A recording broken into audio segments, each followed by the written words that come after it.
Welcome to the Dork Forest. Jackie and her pals will never bore us. Shameless confessions about our obsession will make us laugh and smile. So let's explore the Dork Forest and dork out for a while. Hi, it's Jackie Cation, and you are listening to The Dork Forest. The website's JackieCation.com, DorkForest.com, TheDorkForest.com if you like a determiner. Let's do the credits. Patrick Brady's going to fix this audio and video. Vilmos works on JackieCation.com, and Mike Rickberg sang the song with his wife, Sarah. He composed it, and he will sing his version of the Mexican hat dance at the end of this show. Thank you so much for listening to The Dork Forest. Here's a scoop. I'm doing stand-up online. A lot of Zoom shows will eventually go back on the road. Sign up for my email list. It's easy to get off. It's harder to get on than it is to get off. And no harm, no foul. If ever bored, JackieCation.com, sign up for the email list. You'll find out about my weekly Zoom shows and stand up on the road eventually. You may donate to the show if you would like. I would like. Sure, I would. There's PayPal, Jackie at JackieCation.com, and there is a PayPal button on both DorkForest.com and JackieCation.com. And there's Venmo, if you like Venmo, Jackie-Cation, oddly enough. If you have listened to all of the shows, go to dorkforest.bandcamp.com, I think. The Dork Forest has a Bandcamp page. You can listen to a lot of ones that are free from pre-2009 when I started pre-recording.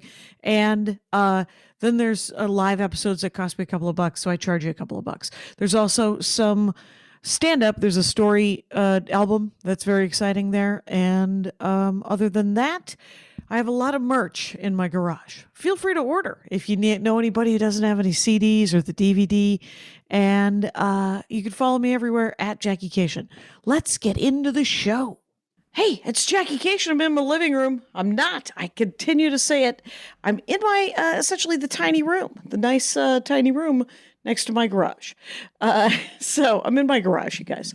And I'm with David Rees. Now, did I pronounce it right? I forgot to check. Nailed it. First try. One and done. David Rees, ladies and gentlemen, creator and co-creator of a Hulu show called Dicktown, and has a podcast called Election Profit Makers. Gee, I wonder what that's about.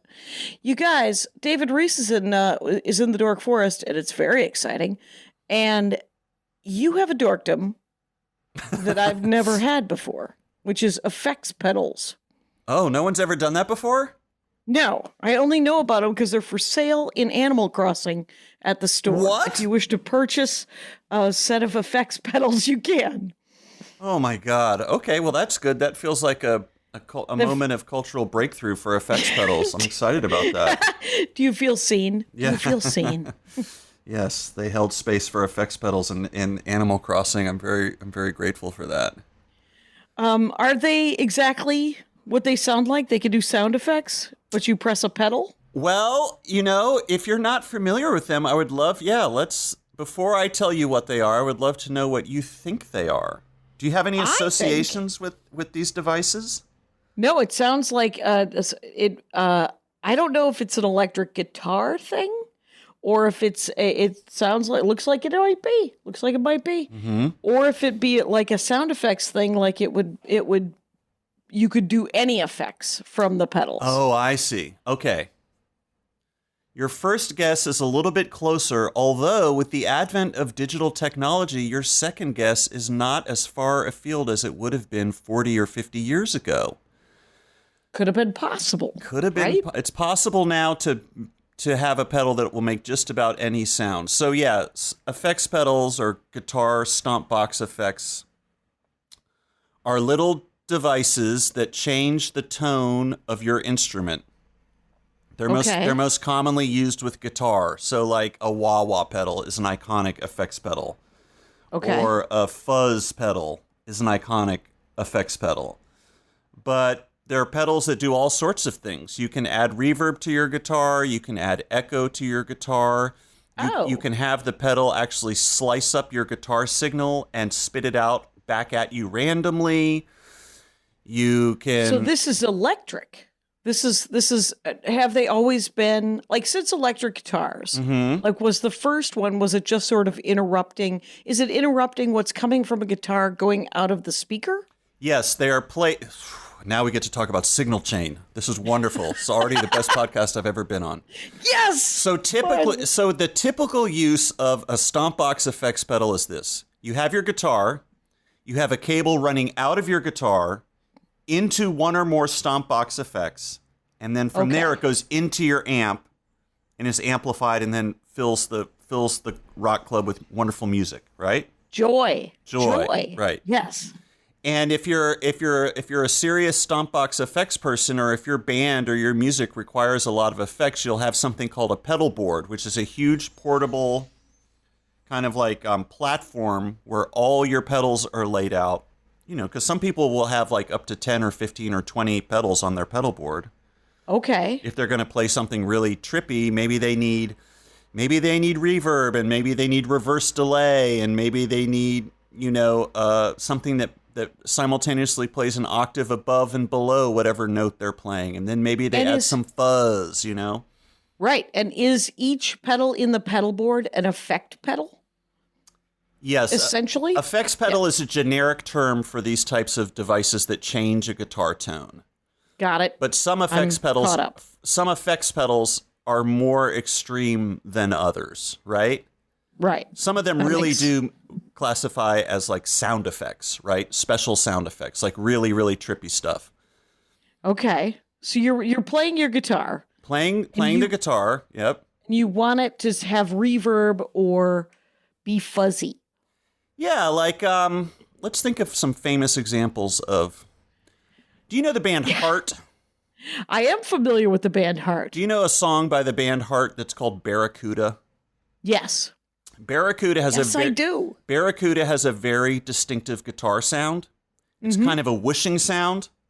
That's a flanger. That's a flanger effect, which is I think a moving envelope filter that changes the tone of the signal and gives you that kind of whooshing sound. That's an iconic effects pedal.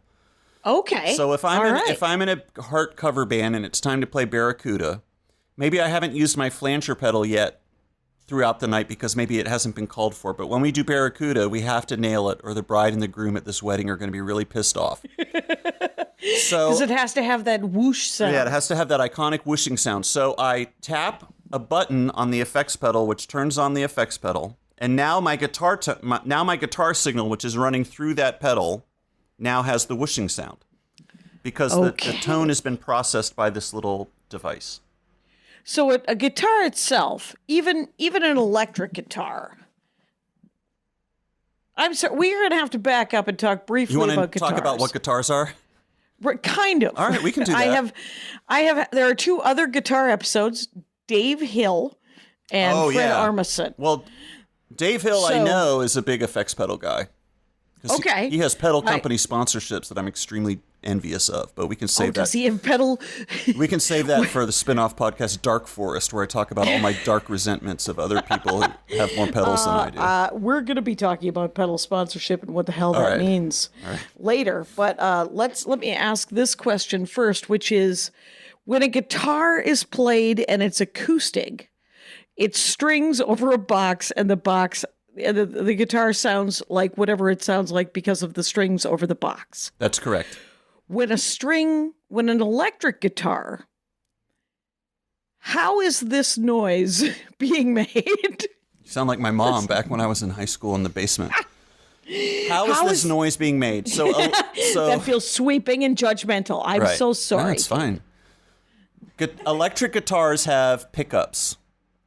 Pickups are devices that pick up the electric signal of vibrating string. I mean, I actually have no interest in guitars. I only like guitar pedals, so I'm not really sure how electric guitars work. The pickups are like tightly coiled wires that respond to the strings the electric strings on the guitar vibrating. And that's why they sound the way they do. That's why they sound the way they do. And that can be a function not only of the type of pickups you have or the weight of the strings you're using, but also the wood that is in the guitar or the shape of the guitar or whether the guitar is a solid body or a hollow body guitar. There's a lot of things that can influence the electric guitar sound. And then another, just like it would with an acoustic exactly, guitar. just like it would with an acoustic guitar. And then with an electric guitar, you have another vital component, which is an amplifier. And amplifiers obviously can color the sound in very distinctive ways. There's certain amps that have, very distinct iconic sounds. And actually there are now some pedals. If you can't afford a collectible old Vox or Fender amp, now maybe for a fraction of the price, you can buy a pedal that will recreate some of the tonal qualities of that amplifier. Oh, that's cool. So you can have that amp on kind of a budget. Yeah. So that's a whole other world of effects pedals. That's actually very egalitarian, and I approve of that. That's lovely. So the effects pedals, like you get your pedal board, you have, what's a standard pedal board effects pedal? Like 3 or 4 pedals? Okay, well let's start with. All right, let's build you a board. Okay. This is fun. This is great. I'll be like I'll be your personal shopper. Yes, what please. kind of music do you want to play with your electric guitar? With my electric guitar, I would like to play. I enjoy. You know what? Let's play the song "Beth" by Kiss. It's a ballad. Okay. I don't know that there are any. I'm trying to pick a famous song. Wait, hold on. That's a piano song, isn't it? Maybe. Trying to get it music? right. Oh, Beth, what can I do? I feel like that's a piano song. How about Styx? You got anything by Styx? Sure. Why don't we do "Come Sail Away" by Styx? Okay. I'm trying to remember the guitar tone on that song, but let's assume you have a standard electric guitar and a standard amplifier, and what you want is a really bright, cutting guitar tone. So, I'm asking in advance for any forgiveness from Styx aficionados because in case I get this slightly wrong, at the very least, we're going to get you an overdrive pedal, which is going to boost your signal and recreate the sound of an amplifier being overdriven, which is to say the waveforms will be clipped, which can have a nice kind of harmonic quality to it. Okay. It's kind of like the classic rock and roll distorted guitar sound, right? Overdrive. Okay. Distortion is technically a different family of pedals, but we'll start you off with a nice overdrive pedal, and let's assume that your amplifier doesn't have reverb on it. In that case, we will probably also want a reverb pedal so that your guitar sits kind of in front of the mix and has a little more body to it. Okay, and does that offer depth? Is that what the reverb does? Kind of gives space. You depth? Yeah, space, right? And reverb pedals now, in the digital era, you have reverb pedals where it says, do you want it to sound like you're in a tiled bathroom? Do you want it to sound like you're in a cathedral? Do you want it to sound like you're in a cave? What? Do you want it to sound like it's an old spring reverb? Like original reverb in a lot of old guitar amps was just a couple of springs with transistors attached to them. And that gives you that iconic twangy, like surf rock spring reverb. That's what I think of when I think reverb. So, right. Yeah. Or maybe you want to recreate a plate reverb, which was an old studio technique where they would have massive metal plates that kind of shimmered in isolated rooms and affected. They were used a lot on vocals. Yeah, it's like a really rich kind of dark reverb. So we're definitely going to give you a reverb pedal, and probably a distortion pedal too, in addition to the overdrive pedal. Okay. Just to be safe in case you want some crunch or you want the lead to cut even more. And I feel like that will do it if you're in a Styx band. Okay. Yeah, I think you'll be. What's that? 3 pedals? You don't need a pedal board for that. You won't. No, because you can just throw those in a box and walk out of the club when you're done. Okay, so you're hooking up the pedals. Are they literally just sort of something you tap with your foot that you put next to the amp if there's only 2 or 3 of them? Yeah, I'm gonna go get one for you. Okay. Okay. I'll be right back. Okay, please do. While let's revisit the fact that David Rees, who is, by the way, has a podcast called Election Profit Makers and also a TV show on Hulu called Dicktown, doesn't know how little I know about music. That's it. That's what it is. Now this one is a little unusual because I've modified it, and you can see that I've added my own extra buttons here. Okay. Yeah. On the side. Tell me what that. But overall, the shape and the size of this is fairly typical. This is a it's about the size of your hand. Yep. And it's got 3 knobs on it. A lot of pedals have between 2 and 5 knobs. But again, older pedals can be really huge and boxy. Right. And then some new digital pedals are basically like tiny little synthesizers, and they'll have a million knobs on them. But when you think of a standard kind of just iconic effects pedal, it's about this size, about hand-sized. Yep. Give me a tour of that pedal box, if you would. Wow. All right. So this is a cheap delay pedal that I bought in order to modify it. Right. Because I like modifying electronic instruments. And I don't want to modify anything expensive or collectible because there's a non-negligible chance that I'll destroy it accidentally. Right, and there's no reason. There's no reason you might, if you're going to play with something, like this is what happens with people who modify action figures. Yeah. They buy sort of the cheap action figure and then they soup it up. It's fine. Yeah. Yep. So you've souped up just a regular pedal box. This is a cheap Arion brand stereo delay pedal that I think I paid $30 for. Okay. And what I did was I opened it up and exposed the circuit board and just started poking around with the wire while the pedal was engaged. Okay. To see if I could make any interesting sounds. This is called circuit bending. People do it with like old Speak and Spells and old Casio keyboards and stuff. Okay. Circuit bending. And people do it with pedals. And so I opened this up and found some bend points where when I connect, I jumped the circuit. I literally shorted the circuit because I created a new route for the signal to go through. Right. It would make a crazy... See, I make a lot of I guess you would just say noisy, non-musical music. So screeching sounds are a plus for me. They wouldn't work in your Styx cover band necessarily. No. But if you can get a crazy overdriven screeching sound, I'm into it. So and then this is not an actual button that you engage. This is just a metal screw, because when you touch this screw, your own body acts as a resistor, and it bends the pitch of the delayed signal.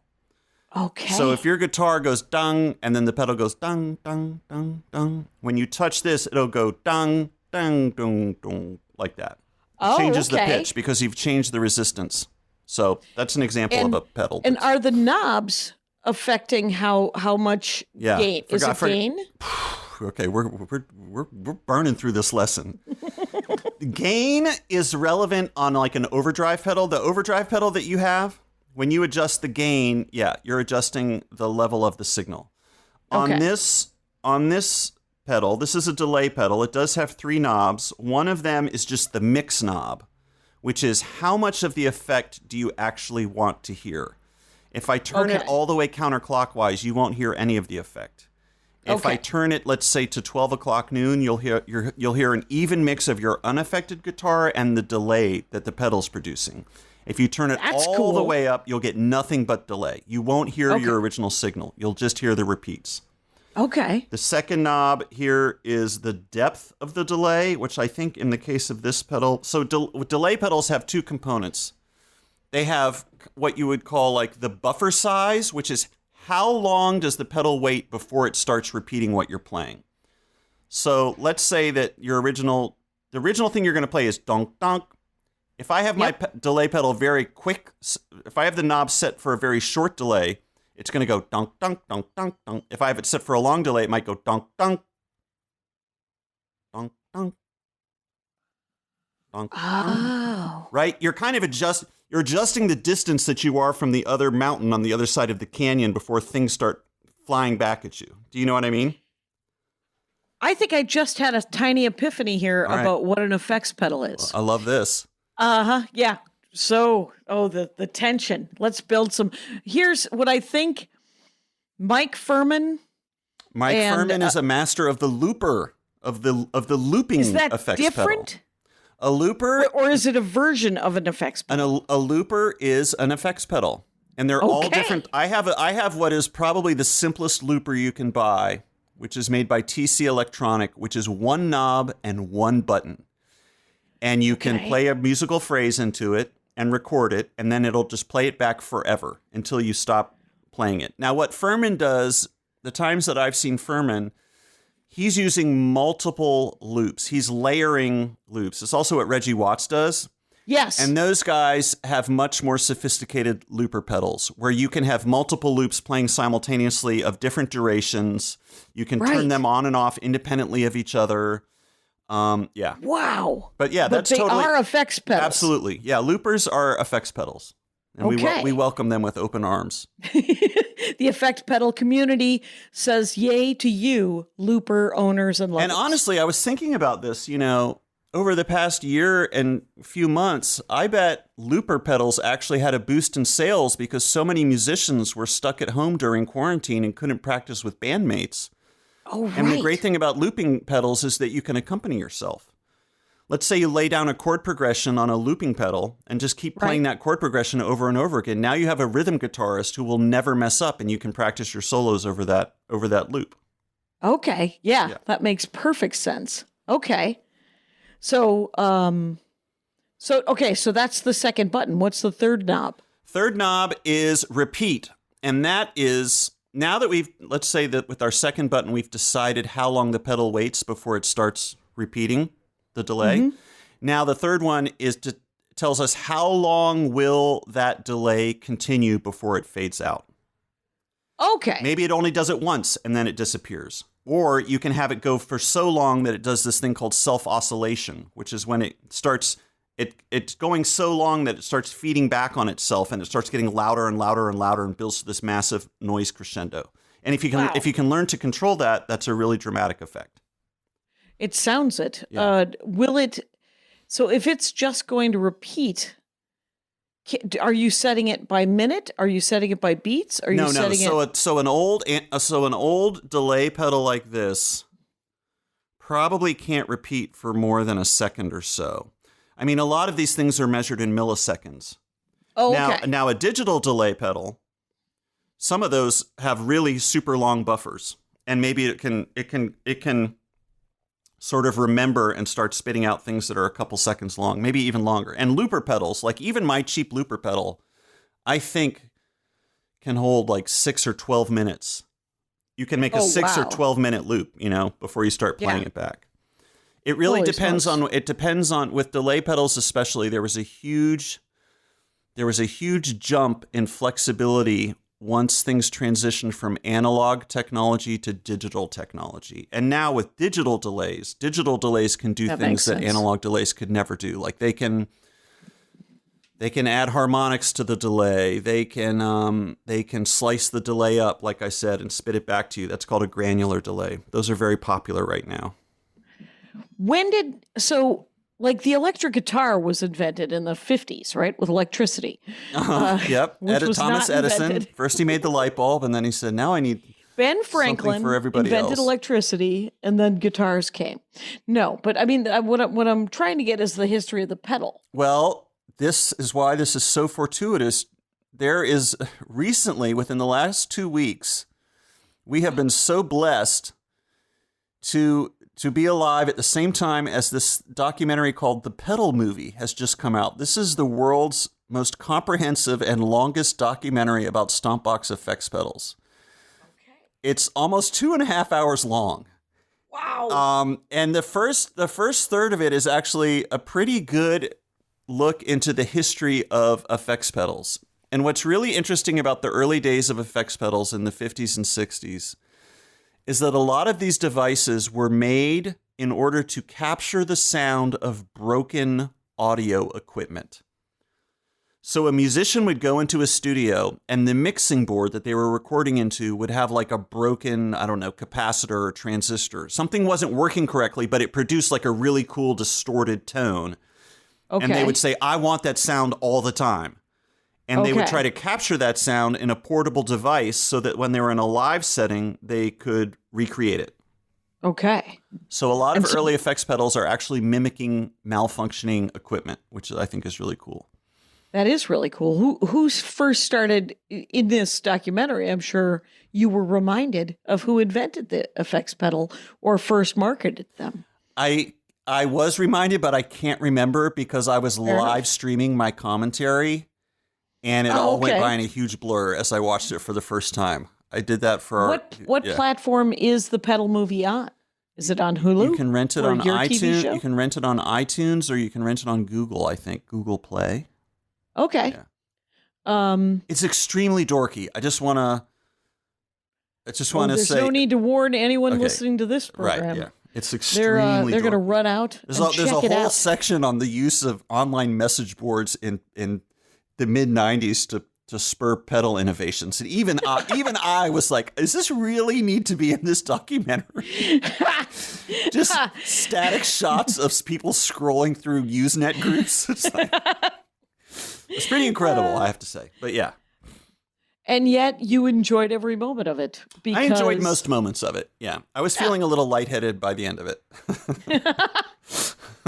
What is there? Okay, let's talk about pedal sponsorship. It has to be sort of, if you could talk like a pedal manufacturer into, I'm going to use your pedals, so I should be your sponsorship. How many people are making pedals? Are there as many as are making guitars? Oh, that's an interesting question. Are there as many pedal manufacturers as there are guitar manufacturers? I don't know, but I will say this. There are, the last, I guess, 10 years, we've seen a huge explosion in what are known as boutique pedal makers. These are people who basically hand assemble pedals of their own design, or really small. It's like artisanal stuff, Yeah. Artisanal pedal makers. Maybe it's just literally one person in their garage, or maybe it's a small team of 5 to 10 people.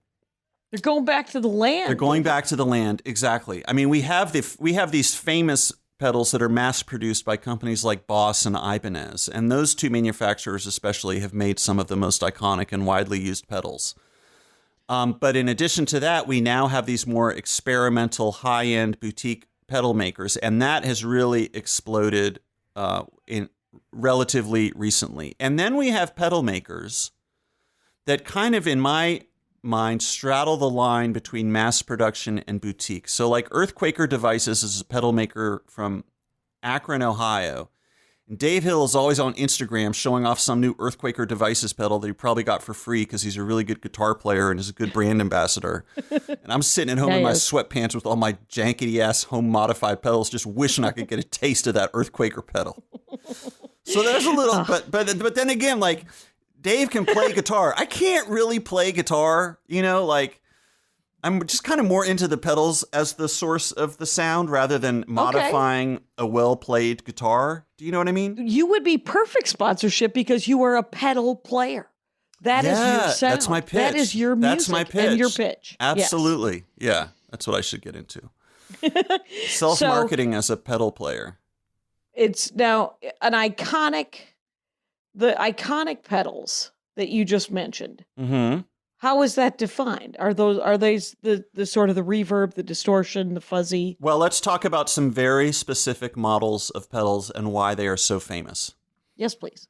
One of the most famous pedals is something called the Ibanez Tube Screamer, which is, I guess, a kind of overdrive pedal. They're very recognizable. It's a green pedal. It's had a lot of iterations over the years, but the original version of it, which is called, I think, the TS-808, which has a very specific chip in its circuit board. Okay. Those go for thousands of dollars now, and one of the reasons they're super famous is that it was Stevie Ray Vaughan's signature pedal, and it's what gave him that kind of amazing, creamy, overdriven guitar tone that works really well with blues. Right? Okay. Like blues music, yeah. So the Ibanez Tube Screamer is an iconic collectible pedal. Okay. Another pedal, and this actually came up in the pedal documentary, and I was happy to see it because it's such a funny story. There's another overdrive pedal called the Clone Centaur. This was a pedal that was made in the mid-90s, I think, by a guy. It instantly became legendary because it kind of boosts the signal, but they say it's quote unquote transparent, which means it doesn't really affect the tone.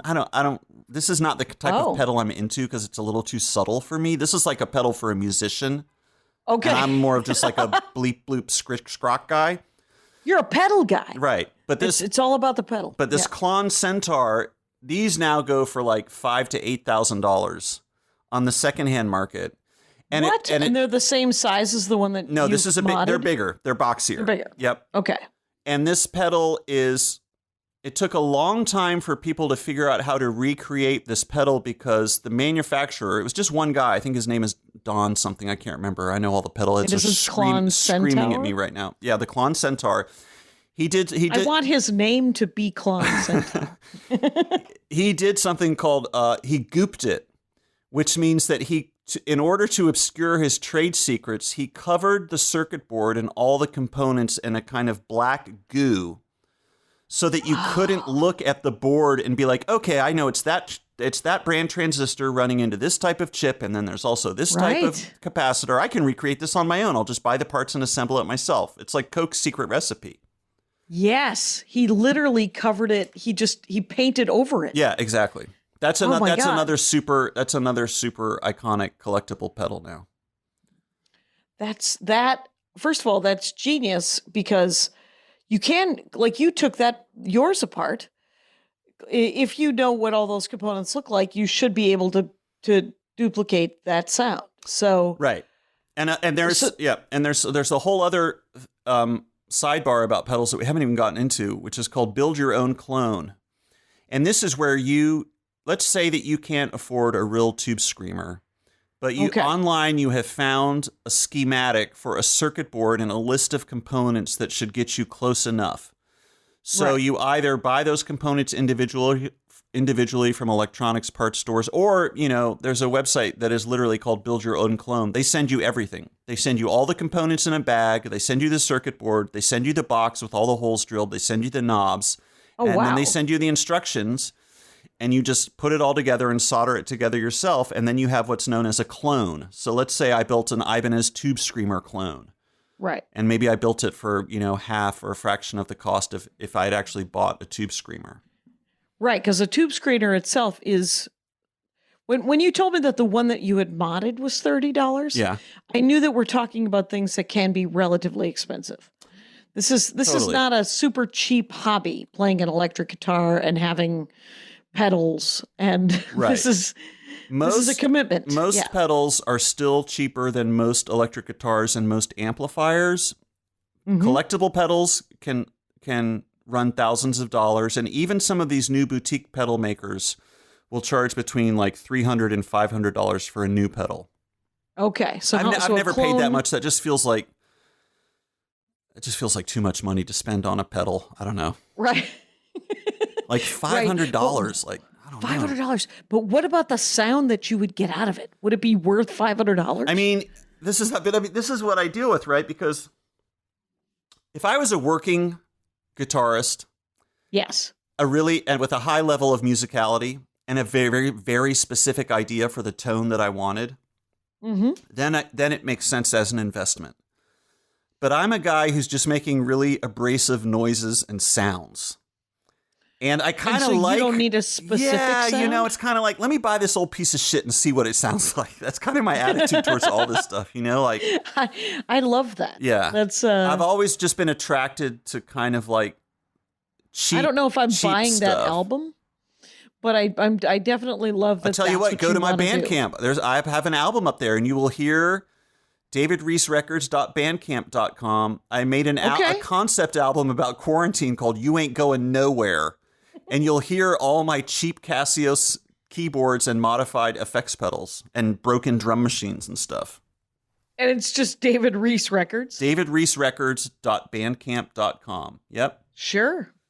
It's everybody's all over Bandcamp, you guys. Dork Forest is on Bandcamp. There's a bunch of free episodes back when I was recording. You would have loved these episodes because they were essentially, it was reviewed from 2006, I believe, to 2009. I was doing it just over the internet. Right. Yeah. Yeah. So it's kind of has the sound quality of a conference call. There you go. Yeah. And it was reviewed as like listening to a podcast that sounded like AM radio being held up to a telephone. See, there's probably a pedal. Nowadays, they probably build a super expensive pedal to get that effect. Exactly. Right? So go to Bandcamp, you guys, and check out all of the different things. That's what I do love about Bandcamp is that you can do whatever you want. Yeah, I like it. And they have a platform that if you wanted to, you can make it look nice. So, okay, so those two iconic pedals and pedal makers. Right. Are there more that you could think of, or?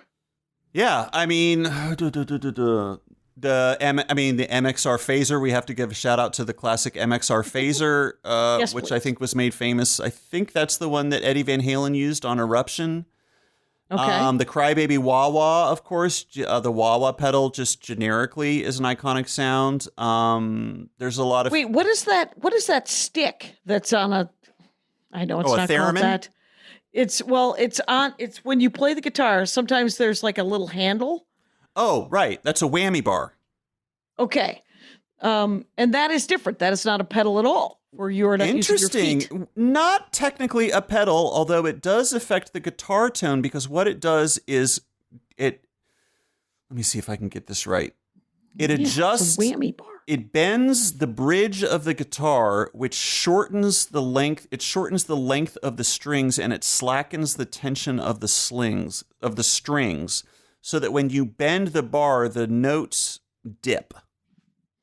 And if you stretch out the bar, the notes get higher. It's basically a way to adjust the string tension on the fly. Okay. While keeping the guitar in tune. Yep. Right, because then when you release it, it goes back to its original. It should go back to normal. Yeah. Okay. So it sort of has the effect of a pedal, but it is obviously not. Correct. Yep. A little Exactly. bit. Yep. Okay. It's about as close to an effects pedal as you can get without actually being an effects pedal. That's interesting. Yeah, you're right. Okay. It's because I've seen pictures of many guitars, but I don't know anything about them. I never did try to play the guitar. Why have you seen so many pictures of guitars? For some reason, people are there's always showing some whenever that guy from Nirvana died, Kurt a lot Cobain? of him. Yeah, Kurt Cobain. Yeah, He played guitar, right? So, he played guitar. There's always a picture of him and his guitar. Yep, you're right. Or Yep. I'll be listening to some music, and there will be someone using one of those whammy bars, and I was like, I wonder what that's called. Probably not called a stick that comes off the guitar. I mean, it almost is bar stick. You're close. Yeah. Sure. And so, what is there music that just uses the pedals besides yourself? I'm so glad you asked this question because this was something that I was very intrigued to see about this pedal movie. The pedal movie, I will say, is very rock-centric. It really focuses on, and mostly indie rock, it mostly focuses on guys playing their guitar through a bunch of pedals. They did not really focus on what I consider to be the one genre of music that literally cannot be made without effects pedals, which is noise music. Most noise music is created exclusively or almost entirely by effects pedals, by distortion pedals, by overdrive pedals, by feeding pedals back into themselves, by creating sounds directly within the mixing board, just like feeding the mixing board into itself to feedback and then running that through pedals, or by doing something that a lot of people, including myself, do, which is you take a contact microphone and attach it to a surface of metal and then bang on it and run it through a million distortion pedals until it just sounds like explosions. But noise music, these noise musicians have been rocking pedals from day one and they got no love in this pedal documentary. And I was kind of surprised to see that. That is surprising because that is an actual genre of music. Yeah. Right? A very pedal-centric genre of music. Right. And I believe one of my friends likes noise music a great deal. Okay. I don't know that for sure, so we will You're be just kind of speaking like, no names. Look for the signs of your friend liking noise music. What makes you think that they like noise music, but you're not sure? How much he hates Billy Joel. No, that's not true. But he does not enjoy Billy Joel. Okay. And which is kind of the opposite of noise music. Yeah. But I will say that with I don't know a lot about noise music. Mm-hmm. I assume it is noisy. I assume that the definition of music means that there is some sort of pattern going on. Okay, keep going with Or these. it has a beginning, a middle, and an end? Like a story? Is there lyrics in music, in noise music? Or is it entirely the sound? We kind of have to get even dorkier now because now it depends on what subgenre of noise you're talking about. Sure. I don't noise music to me is kind of like drugs. It's just more fun to make it yourself than to listen to other people do it. You know what I mean? Like, okay. Yeah, that's a great analogy.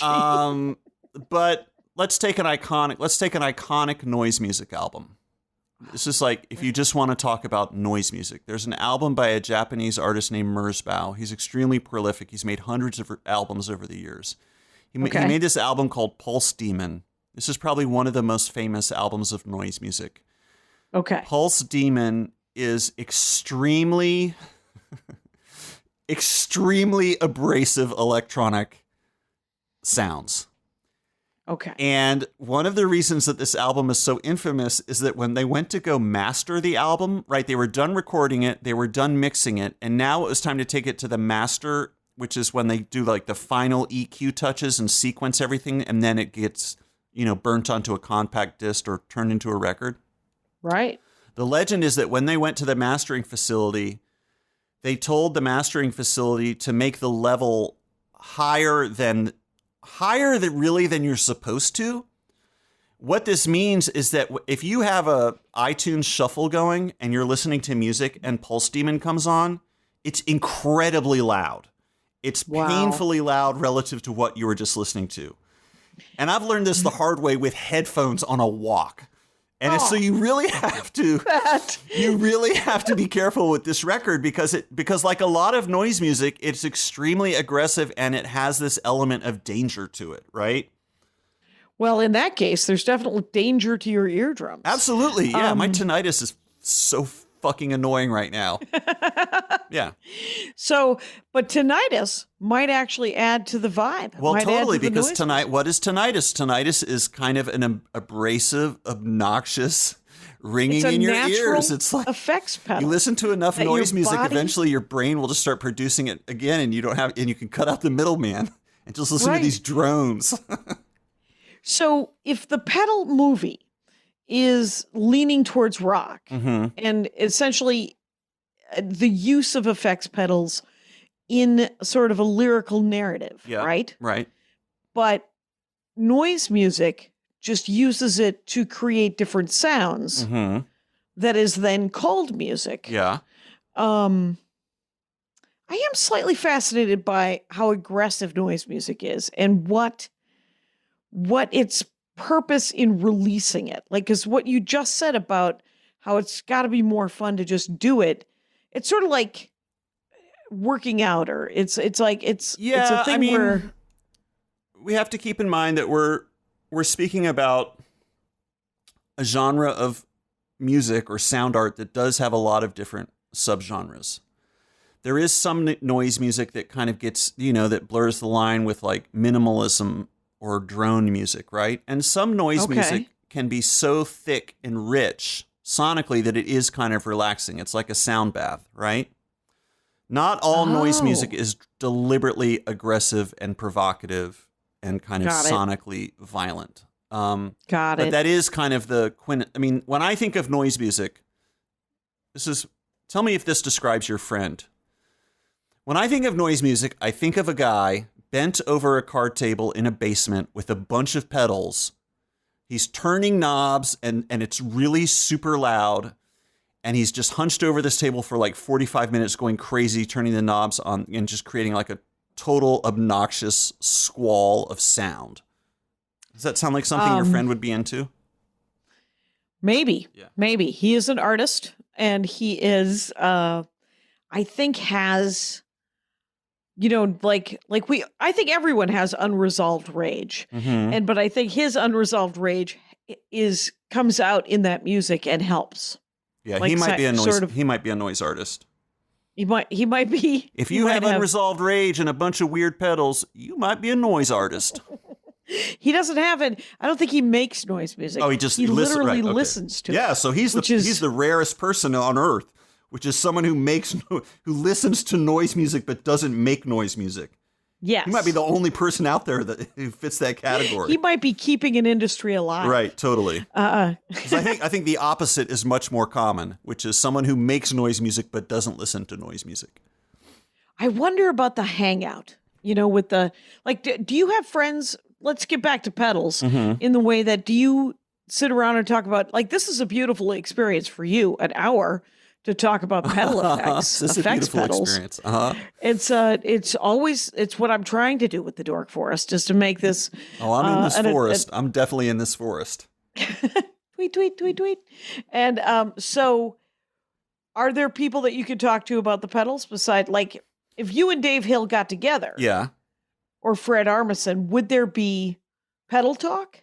There could be pedal talk, yeah. I haven't seen Dave in a really long time, but the next time I saw him, I would want to know how he got to know the people at Earthquaker Devices and different things like and I that, know yeah. some of their pedals because before quarantine, I was playing like improv noisy music with friends, and one of those guys was a big pedal head, and he was constantly trying out new Earthquaker Devices pedals. Oh, okay. Yeah. So you've tried those Earthquaker Devices. I can't remember if I ever have because it was always on his setup, He was a guitarist, and those pedals work really well with guitar. What we would usually do is it's like a I was going to say it's like a potluck, but it's not really, because what would usually happen is we would each show up with our own pedals and just use our pedals exclusively. Whereas a potluck, everybody shows up with a dish and you share. But in these sessions, we would mostly just show up with our own little bag of pedals and then set up our pedals and go crazy. You guys were cooking stone soup. That's what it was. Stone soup. Yeah, exactly. And so where are you just going to Best Buy? Can you can you try a pedal? I wish Best Buy had pedals. Oh my God. If Best Buy came out with their own line of generic pedals like God. Like clones? Yeah, clones. I would not be surprised. If Best Buy made a Clone Centaur clone, it would break the internet. It would break one very particular tiny subsection of the internet, the Best Buy Clone Centaur clone. I usually buy my pedals used. I will say that in the last 6 months, we have this podcast called Election Profit Makers, which is supposed to be about betting on political events using online prediction markets, but I did start talking about pedals on that podcast. And some listeners actually sent me some old pedal. Like, someone would be like, I haven't used this pedal in 20 years. Do you want it? I'd be like, yeah, I'm not going to turn down an old pedal. And they sent me a pedal, that kind of thing. But I usually buy my pedals used. I think I've only ever bought less than 5 pedals new. One of them was because it's a really hard pedal to get, and the guy was making them in really limited batches, and they would immediately sell out. And I just happened to be online one night when he announced a new batch of these pedals. So I immediately bought it. That was $250. That's the most money I've ever spent on a pedal. Right. How many pedals do you own when you say 5? I think I have about 30. Okay. And do they all do a variation on a theme, or are they all distinct? Well, speaking of dorkiness, I actually made a spreadsheet of all my pedals. You gotta love a spreadsheet. That's not dorky, right? I made an Excel spreadsheet because I wanted to keep track of them, and some of them are in storage, and some of them are, it's just like I wanted to all right, where are all my pedals and what do they do? Right. And I also categorize. So here are the parameters: the model name, the manufacturer, the type of pedal. That is the overall category of effect. Is it an overdrive? Is it a fuzz? Is it a delay? Is it a reverb? Okay. And then where I got the pedal, or who gave it to me, Okay. And then its current location. Right. And I was little provenance in there. Exactly. The pedigree. Yep. So the pedals that I have the most of, the type of pedals that I seem to have the most of, are delay pedals and fuzz pedals. I don't know why I have so many fuzz pedals, but I do. And again, awesome. A true pedal head is listening to this and being like, this guy only has 30 pedals. Fuck this imposter. Come talk to me. I have 250 pedals, because a lot of pedal. If you really get into pedals, you can go crazy, right? Right. And that's true of all things, though. But I think that the spreadsheet brings you up a notch. Thank for you. sure. Yeah. It's my brother was on this program. He has a spreadsheet of Hallmark movies, Christmas movies that he's watched. Right. Okay. So there are no boundaries. Spreadsheet is when you know you're taking your hobby seriously. It's very satisfying. Yes. Yep. You need to know. Let me look to take us to the paperwork, and so a lot of that, and then. So where do you get? I mean, if you wanted to buy them new, would you go to the Guitar Center? You could go to Guitar Center. Excuse me. You should probably go to your local mom and pop music store, independently owned and operated, and see what they have. I think when I've bought pedals, Craigslist is a great place to buy pedals because a lot of times that's a good way to pick up just a cheap old pedal that's not almost like not worth listing online. It's not worth the hassle if someone just wants to get rid of it for $30. Like an eBay, right. It's not even worth it. It's just Craigslist. The big marketplace for pedals is a website called Reverb.com, and Reverb.com actually produced the pedal movie. It's basically a propaganda movie about the glories of effects pedals because Reverb.com is a huge marketplace for buying and selling effects pedals. Sure. And by the way, go to reverb.com if you enjoyed this film. Right. So they're not wrong. By the way, I am talking with David Rees, and if you get a chance, he has a podcast and he has a show that he is working with others on. One is called Election Profit Makers. That's the podcast. And Dicktown is on Hulu, and it's an animated show. That's right. And are there dick jokes? No, Dicktown is a show I made with my friend John Hodgman, and we called it Dicktown because it is set in the fictional town of Richardsville, North Carolina, which the locals shortened to Dicktown. And Richardsville is kind of based on my hometown of Chapel Hill, North Carolina. Okay. So it's kind of an homage to the Piedmont region of North Carolina. Yeah. We solve mysteries for teenagers. We got listeners in North Carolina. Oh, really? Okay, cool. Sure. Yeah. Sure. And so what? Now, you should know that we only have like about 8 or 9 more minutes to talk about pedals. Let's go. What else? What don't I know? What do I need to know? About pedals? Yeah. Wow, that's a heavy question. I've never thought about that. What do you need to know about pedals? Well, like I think pedals are the type of technology that once you're aware of it, you'll really start to hear it in music, and you'll really start to understand how much music, especially guitar tones, are actually like quote unquote unnatural, which is to say they have been affected. They do have effects on them. It's not just a guitar running into an amplifier. Now, and obviously those effects might not be stomp box effects. They might not be these little pedal boxes. They might be super fancy digital effects that are used in the studio. Or these days, maybe it's effects that come with your digital audio workstation, right? Maybe you just have all these effects loaded into Ableton. I mean, frankly speaking, especially if you're recording digitally, there's no real rational reason to own a stomp box effects because computers can do all of that now, right? Right. They really can. Now, for live performance, it's different. They are very useful in the live performance setting. And it is fun to twiddle knobs and turn knobs. And the physicality of it, like playing it like an instrument, is really satisfying. But if all you care about is the end result, you don't really need pedals.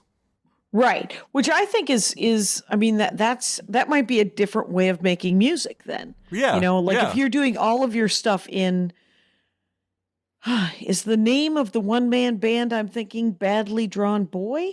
That sounds familiar, but I don't know if he's a one-man band, but I've heard of that name, yeah. Well, I know he's one guy. Okay. And he does it mostly in studio. And he layers it and he creates it himself, and the music is lovely.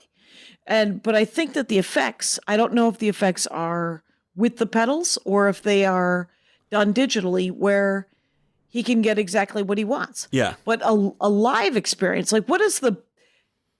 Here's a genuine question is, of all the live music you've seen, what was kind of the best live pedal use? Well, have you seen some cool live pedal work? Here's something kind of interesting.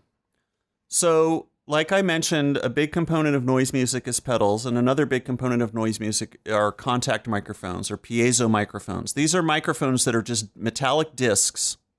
Unlike regular microphones, they don't pick up on vibrations in the air. They actually only work if they are directly in contact with the vibrating surface.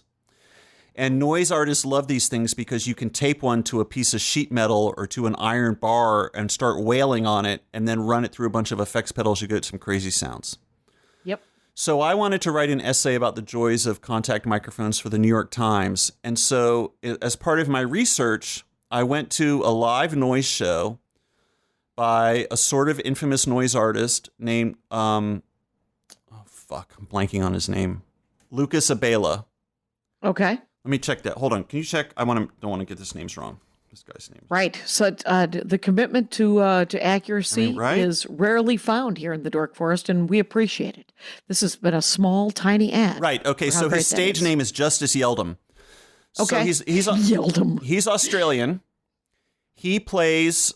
His claim to fame is playing sheets of broken glass. So what he does is the day of his show, he'll walk around a crummy neighborhood until he finds a broken window. Mm-hmm. And then he'll show up at the club with his broken piece of glass and attach a contact mic to the surface of the glass, turn on like 60 effects pedals, and then start blowing into, like, he has the glass directly on his mouth. He starts blowing on the glass, screaming into the glass, scraping the glass against his face. And it just makes these crazy, noisy sounds. And yeah, I saw him. This is very on brand for him. I saw him at a windowless basement noise show in, I guess it was in Queens. Yeah. And he just went off for like 45 minutes. It was really wild. And it does have that kind of aggression and that darkness and that threat of danger. There's like a risk of him, he's cut himself. Hurting his mouth. Yes, covered. The show ends. He's smeared in blood. There's blood all over the glass. People are screaming. It's like all this feedback. It's really wild. Wow. Yeah. That sounds terrifying. But emotionally satisfying if that's what you're sort of looking for. I think a lot of people turn to noise music for catharsis because it can be just really overwhelming and powerful. And abstract in a way that even the heaviest, most rocking rock music can't be. Because it is noise, right? When did you first notice the pedals in music? Well, I played in a high school band, and I think we cobbled together 3 or 4 pedals back then. But really what happened was I started playing music again after a long absence, like 3 years ago. And my friend was like, let's jam in this. He had like this warehouse storage space, and his friend dropped off a drum set, and I brought over my guitar. And at the time, I think I only had one pedal. I had a Boss pitch shifting delay that I'd had for like 20 years. And then once we started playing music, improv music, I got into circuit bending. I started buying old Casio keyboards and modifying them. And then we invited a friend and this was the pedal guy. This is a guitarist who really liked pedals and was constantly trying out new pedals. And then I guess over the last few years, it kind of just grew kind of slowly. I was like, I want to get some funky pedals and make some weird noises, Yeah.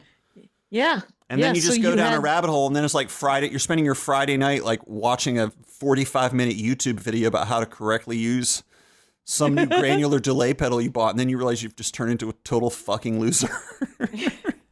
Except the joy is real. Yeah. The joy is real. No regrets. Oh, yeah, exactly. Don't have any regrets about your pedal love. I don't need my friends anymore. I have my little robot friends here. Right, you get your little robot friends, though you might have to categorize and just sort of separate. Have you had to limit sort of the rabbit hole of the effects pedals, or you just? Well, there's a little joke in the. I know you're kidding, but there's a little joke. It's real. There's a little joke in the pedal community. This is a classic dad joke. It's like, I'm afraid I have a bad case of gear acquisition syndrome, and for. It's like any other habit. I told myself initially, I'll never own more than 20 pedals. After 20 pedals, if one comes in, another one's got to go out. But then I put some in storage, so it's like those kind of don't count because I don't have access to them. So I can still load up because I'm not using those other pedals. Do you know what I mean? I totally know what you mean. Must have been 5 or 6 years ago, my loved one, Andy Ashcraft, started looking for a car that he could not afford. So instead, he started collecting Hot Wheels again from when he was a tiny child. Right. Okay, yeah. And now there are a lot of Hot Wheels in this house, and he has decided that he likes sort of the branded ones, the character cars. Uh-huh. And they are not, it's essentially, it's not the car that Bugs Bunny would drive if Bugs Bunny drove a car. It's the car that Bugs Bunny would be if Bugs Bunny were a car. Whoa, that's heavy. Okay. And so there are DC and Marvel and Looney Tunes and Star Wars and all these different, and he collects different versions of them. I was like, that's his. I will never be part and parcel of this. And then I saw a very cool, I think it was the first one I liked. It was the Bugs Bunny one was the first one I liked. And so now I'm staring at 9 cars. I now have in my... This is your own collection. This is your own... Now I have a weird tiny collection that I was like, well, he has all these... If I wanted to... So they're doubles. It's not like he doesn't have his own Bugs Bunny car. Right. And then I will look for him when I'm on the road at different cars. And I bought one that I knew he didn't want, that I wanted. And that's just dumb. No, that's smart. That's very savvy. Yeah. David Rees is if Fred Flintstone were a car. Totally. Wow. This would be the car that Fred Flintstone big dump truck would be. Yeah, that captures something about him. It made me laugh. And then that's a perfect example because I also said that I would never buy a large one because I would only buy normal size. Yeah, what happened with that? This car was introduced into my life, and it is if Winnie the Pooh was a cement mixer. A cement mixer that had honey. Wait, are these officially licensed? Yes, they are. Really? Yeah, they are. It's such a weird idea. Such a specific idea. So specific. What if Winnie the Pooh was a cement truck? I never would have thought of that. That's kind of the greatest thing about the cars is the amount of thought that goes into like there's 5 different Han Solo cars. Oh. And each one of them is a different outfit of his, including the Carbonite. So there's... Oh, right. What kind of car is that? That's just it's super flat. Yeah, I would imagine, right? And it looks like Carbonite. Yeah, all right. It's on wheels. Anyway, it's better looking than you'd think. But I've digressed away from pedals, but we were at an hour. So I just want to say, David Rees, that I've learned a lot. Really? Oh, and good. Oftentimes, cool. Yeah. And oftentimes with musical episodes, I am left but this was technical, and I both learned something and it was musical. So I kind of feel like I've grown a little bit. Well, I appreciate that. You were very nice to let me come on and go on and on about this about these pedals. It's my favorite. So everyone should know that we've been talking with David Rees. He has a podcast called Election Profit Makers, and a show on Hulu called Dicktown. And thank you so much for doing the show. Thanks for having me. And Rangers, you know the rules out there. Take care of each other. My hat, my hat, my hat. They're dancing around my hat, my hat, my hat, my hat. Well, what do you think of that? If it looks like a Mexican hat dance and it sounds like a Mexican hat dance, it's most likely a Mexican hat dance. So take off your hat and let's dance. Yay! Oh my God. Why don't we just call that as the end of the show?